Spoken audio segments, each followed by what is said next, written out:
श्री स्वामी समर्थ. नमस्कार. आपल्या चॅनलमध्ये परत एकदा खूप खूप स्वागत आहे. स्वामी भक्त हो, तुम्हा सर्वांच्या चांगल्या इच्छा मनोकामना पूर्ण करू दे आणि तुम्हा सर्वांना सुखात ठेवू दे. स्वामींचरणी प्रार्थना करते आणि व्हिडिओला सुरुवात करते. स्वामी भक्त हो, उद्यापासून बुधवार दिनांक 20/12/2023 सप्ताह 16. बरेच जण गुरुचरित्र पारायण लावतात. ते गुरुचरित्र पारायणाचे फायदे तुम्हाला मी सांगणार आहे. गुरुचरित्र पारायण कसं करायचं बऱ्याच जणांना माहीत असेल. आज आपण त्याचे फायदे पाहूया.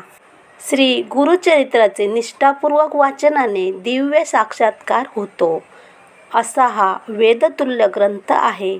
भाविकांना, दुःखितांना, शापितांना, बाधिकांना, देवता शापितांना, असाध्य आजार झालेल्यांना, जारांना, मारण, उच्चाटन, मंत्र प्रयोग, भानामतीने ग्रस्त असलेल्यांना, पिशाचबाधा, ब्रह्मसंबंध बाधा, त्याचप्रमाणे पितृदोष, अनुवंशिक रोग, मृत पूर्वजांचे शाप असलेल्यांना, वास्तुदोष, वास्तुशिल्प आदी भूमिदोषामुळे दुःखी झालेल्यांना, त्याचप्रमाणे आर्थिक उद्योग व्यवसाय, गृहपीडा, पीक पाणी जाणे, समृद्धी न होणे, बढती न मिळणे, थोडक्यात सर्व मानवजातीवर ज्ञात अज्ञात संकटे व समस्या या सर्वांवर श्री गुरुचरित्र हा रामबाण उपाय आहे.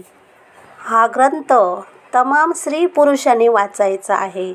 ज्यावेळी तुमचे प्रयत्न थकतील, कोणी मार्गदर्शक जवळ नसेल, अशावेळी या ग्रंथाची 7 दिवसांची 1-3-7-21 पारायणे करून संकटमुक्त व्हायचं आहे. स्वामी भक्त हो, ही सप्ताह काळात जे पारायण करेल हे 1-3-7-21 तो भक्त संकटमुक्त होईल आणि त्याची अडलेली सर्व कामे मार्गी लागतील. तुम्हाला एक पारायण पॉसिबल असेल तरी एक केला तरी काही हरकत नाही, पण 7 दिवसात एक पारायण तरी पूर्ण करा.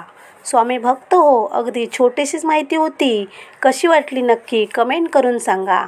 आवडली असेल तर लाईक करा, इतर नातेवाईकांना शेअर करा. चॅनलवर नवीन असाल तर सबस्क्राईब करून बाजूला बेल आयकॉन क्लिक करा.